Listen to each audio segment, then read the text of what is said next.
In recent days, Russia has relentlessly increased pressure on Ukraine with fierce airstrikes. 2 large-scale drone attacks in just a few days have set many areas of Ukraine ablaze. This forced Ukraine to send a firm message: whatever Putin's forces can do with numbers, Ukraine can do better. This time, Kyiv sent something other than ordinary drones. Ukraine unleashed its Flamingo missiles in a massive retaliatory strike. This attack followed 2 consecutive Russian airstrikes. On the night of November 11th, Russia launched 119 drones. Ukrainian air defenses couldn't achieve the desired interception rate, with 59 drones hitting 18 different locations. Just a day later, on November 12th, Russia intensified its destructive assault, launching 138 kamikaze UAVs. They were accompanied by an Iskander-M ballistic missile. This time, Ukraine's air defense network performed slightly better. However, 36 drones still broke through, hitting 10 locations, mostly targeting critical infrastructure in the southern Odessa region. Russia's intensified UAV attacks are part of a systematic strategy to target Ukraine's energy infrastructure. Putin aims to plunge Ukrainian cities into darkness as the harsh winter approaches, hoping to break civilian morale. In fact, UAVs have become one of Russia's main weapons, launching around 44,000 Shahed drones in 10 months.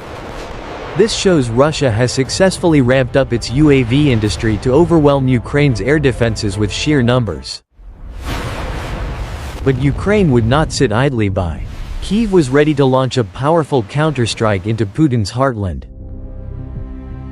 With no time to hesitate, Ukraine chose the perfect weapon for this mission: the Flamingo missile. This weapon, a hybrid of a drone and cruise missile, has a range of up to 3.000 kilometers.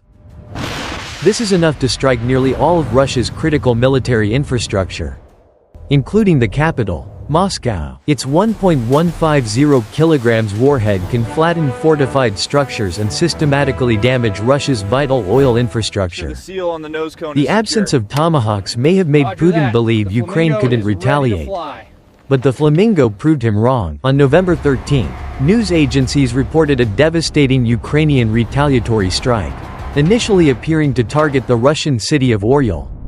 Although Russian air defense tried to intercept, and may have succeeded with a few, the damage was unavoidable. However, Oryol was just the tip of the iceberg.